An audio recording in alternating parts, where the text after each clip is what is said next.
Bonsoir à tous et bienvenue sur les Chroniques du Camino. C'est toujours la saison 6. Ce soir, je me trouve à Santander. C'est la 10e étape de ce Camino, à peu près un tiers du parcours. Je me trouve dans cet hôtel-auberge, magnifique hôtel-auberge. Et si j'ai décidé de faire la vidéo dans cet endroit, c'est que d'abord, il est très très inspirant. Et puis ensuite, dehors, le temps est vraiment maussade. On a même eu de la pluie sur le parcours de ce matin.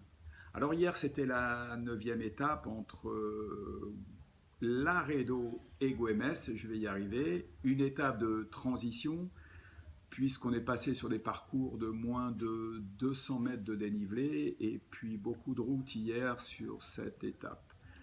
À l'arrivée, une auberge, pardon, je vais y arriver, Donativo, magnifique auberge Donativo d'une centaine de places. Après avoir fait plus d'une centaine d'auberges sur les différents caminos que j'ai pratiqués, je peux vous assurer que retrouver une auberge Donativo de cette qualité-là, c'est vraiment très rare. Que ce soit l'endroit qui est exceptionnel, la qualité d'accueil, la propreté des installations et les repas fournis le soir, tout y était.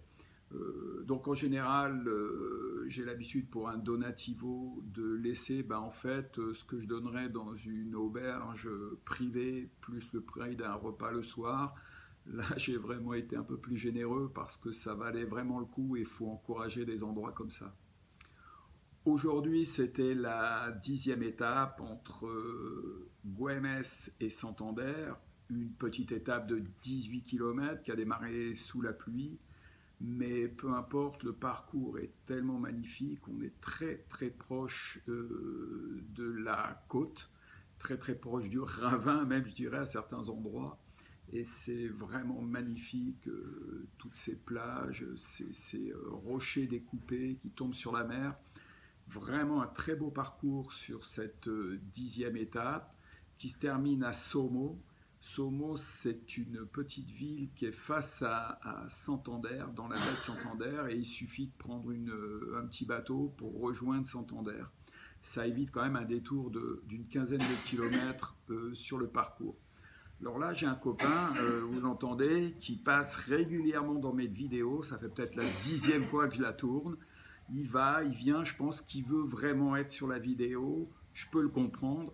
Bon, alors je vais plus les retourner, je vais laisser comme ça. Dès qu'il aura fini, peut-être que j'aurai aussi terminé ma vidéo. Voilà, ça continue.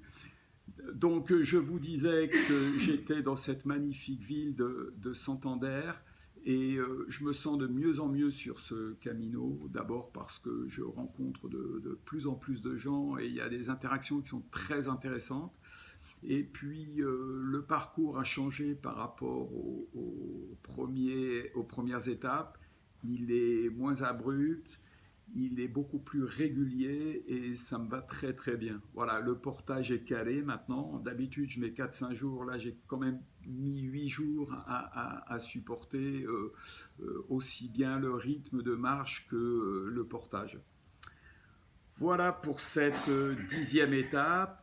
On va continuer dans la bonne humeur le reste je suis un peu perturbé par ce que j'entends, mais on va continuer dans la bonne humeur pour ce qui reste de ce Camino.